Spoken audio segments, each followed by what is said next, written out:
Okay, chat. Give me your opinions, and I will give mine. I will start, though. Do not worry, so everybody knows that this is me. Okay, so we just listened to a few songs.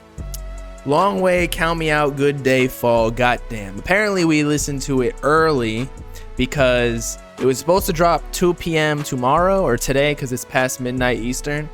But it looks like shit dropped on YouTube and Apple Music already, but not Spotify, at least when I checked it. So all the people who are like, bro, why are you listening to the leaks?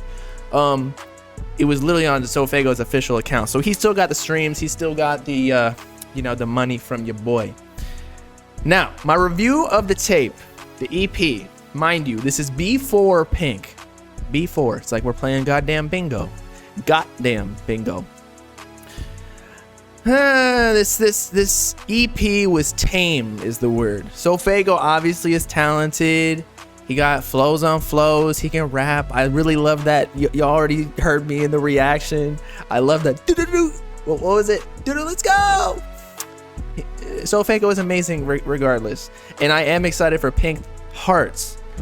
But I feel like these were somewhat of like, not throwaways, but like, I don't know, man. These are, I really hope these aren't, the same caliber as Pink Hearts, but I would understand why he would want to drop the best for the actual project. Again, this is tame. I know people are gonna get pissed at me for saying this shit. I didn't think it was anything amazing. I thought it was like a solid, like, it sounded like fillers, man. And if we're going by rating, like, I'd almost give it like for SoFaygo, like a 6, man. And if somebody says 3 out of 5, KT said 3 out of 5. If you multiply that by 2, that's 6 out of 10. So I feel like that's a solid rating. Like, obviously SoFaygo is pretty good, but I'm not gonna compare this to Yeet just yet, because we need a full-on project of Pink Hearts to go against 2 Alive so we can finally do the comparison. I know a lot of people don't like to compare, but come on, it's music commentary. We love to compare. If you don't like to do that, what's the point of life at this point? But yeah, man, it just wasn't anything crazy. And some people are saying like you're gonna come back and listen to it, and that could be true. But before an album, like, think about it this way: if you're marketing your album that's supposed to be like your first studio project, you're on Travis Scott's label, you're on Cactus Jack. Hopefully he doesn't get pissed at me for saying this, because I'm just trying to be objective as possible. We don't need no more beef on Twitter and shit. But if you're dropping a project with Travis Scott, Cactus Jack, you got the marketing budget behind you. This is the time. You got Pharrell producing for your shit. You potentially got Uzi, Don Toliver, Travis Scott, Sheck West maybe, and more on your project. You got all the connections. I feel like for the B4Pink, it's almost like dropping a single. You got to drop something like, I'm not gonna say that I want something hype, because it doesn't need to be hype. Like, it doesn't need to be a rage beat. It doesn't need to be crazy 808s or whatever. It just seemed a little bit like flowy. Like, I would definitely listen to this in the car with my girl, and she'd probably be like, oh, this is solid. But like, it wasn't that memorable to me. Somebody said, I feel like SoFaygo management paying Bob. Bro, I'm not shitting on the project, but I'm literally like giving a somewhat negative opinion. I feel like, yeah, exciting is a better word, Maxwell. I think it could have been executed a little bit better. Again, I think every song is decent, and this is just my first reaction. So maybe tomorrow I'm really feeling the songs after some more listens. But overall, man, I was expecting a little bit more. Like, these were album songs, as opposed to, maybe I expected something different, which made my opinion skewed a little bit, because I wanted something like SoFaygo to come out with a bang and, like, punch me in the face, be like, oh shit, SoFaygo's back, slap everybody with his fucking cock because of all these comparisons, and everybody's saying that he's delaying his album too long, and he just proves everybody wrong.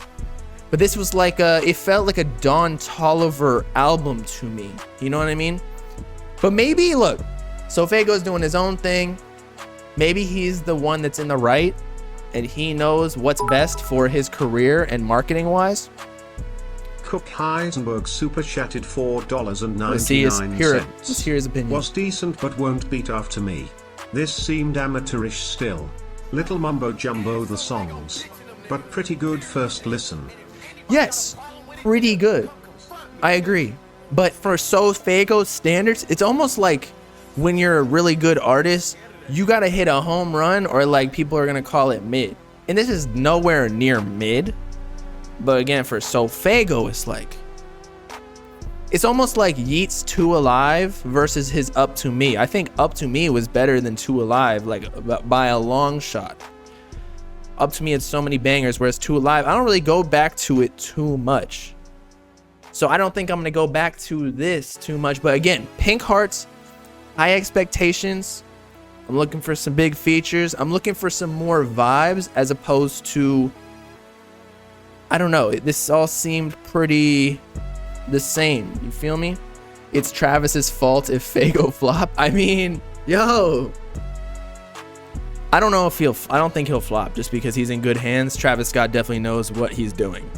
But then again, at the same time, I mean, do we like Travis Scott because he's cool and then we just think that all of his music is fire because of that, similar to Cardi? I'm not saying they have bad music, but maybe we're just wooed by, you know, the BDE, the big dick energy. Pause. You get what I'm saying though. I'm not in a homosexual way. But if Travis Scott, I would think, is executive producing this project and it doesn't turn out to be that great, like maybe he is the downfall of Faygo. But I don't think that's gonna happen. Travis is not that cool anymore. I mean, he's just in a little bit of a rut because of the whole Astro Festival situation. But yeah, again, this EP is cool, but just cool. It's almost like the last Future album to me. The last Future albums had a couple songs on there. I was like, okay, this is a bop. But it wasn't as memorable as some previous projects. And I hope that he takes this criticism or my opinion well. Like, I don't want him to think that I'm just hating, because I'm not. But maybe this will...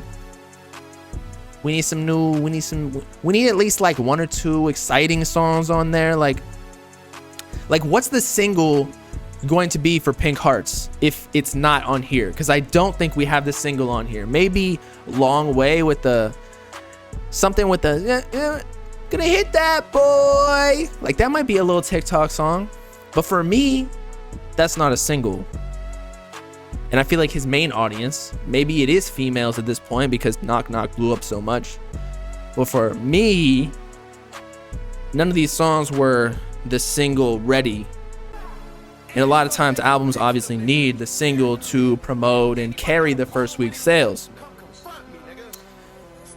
Count Me Out and Good Day ruined the EP. I don't think any of the songs ruined anything. They were all solid. Like, if you heard this from a SoundCloud rapper, you'd be like, damn, this dude's about to blow up. Waiting for Pink Hearts to bring back the hype for SoFaygo, okay? Again, no hate, just opinion. Take it or leave it. Who has more longevity, Yeat or SoFaygo? To be honest, I feel like Yeat has the trendy sound right now, and we're gonna have to see within the next couple of years if he can move along with it or create the next, almost like Cardi, right? Cardi has created the sound of hip hop, at least like cloud rap, the past few years, and like the underground. And Yeat right now, Cardi did it, but then Yeat is like his prince. If Cardi's the king, Yeat is the prince who's ruling over his little towns and cities, but Cardi is really like the ruler of it all, at least in the underground. But SoFaygo's on like his own little section over here. He don't really sound, and that's one thing I have to say about this project, is it didn't sound trendy at all. So maybe that's the reason that I'm like, okay, I don't know, I'm iffy on my opinion. because it doesn't really mesh with what's going on. But maybe SoFaygo, he knows what he's doing, and he will create this new trend where people will start to follow him again, where people, a lot of SoundCloud rappers, ones that are still in the game right now, did sound like and do sound like SoFaygo currently, and use all of his ad libs and shit. But longevity, I feel like currently SoFaygo might have more longevity just because he has more of a mainstream appealing sound. But again, we will see when the sales come out, and I'm not even talking about just first week. We're talking about like how the sales do on a weekly basis or a monthly basis afterwards of Pink Hearts and Two Alive, and like see who really got it and who's getting pushed, because sometimes the label is the deciding factor of like who has more longevity, who is more marketable as a brand. Like Lil Durk and Lil Baby, like I don't think they're as marketable as Uzi, but for some reason the labels know how to push their shit in like the street playlists, and they just go up, whereas Uzi, you know, going down a little bit. Like his Eternal It Takes may have sold 300k first week, but My Turn, which dropped like a month before, ended up selling like a lot more that in 2020 than EA. Sounds good in the whip? I hope so, but I don't have a car, unfortunately. I sold it. Numbers ain't everything too. Again, like if you, whatever music you like to listen to, go listen to it. It's not like I'm hating at all. You don't have to listen to what's popular. There are a bunch of songs, random songs I listen to on SoundCloud that nobody knows, and I get off on them. Pause.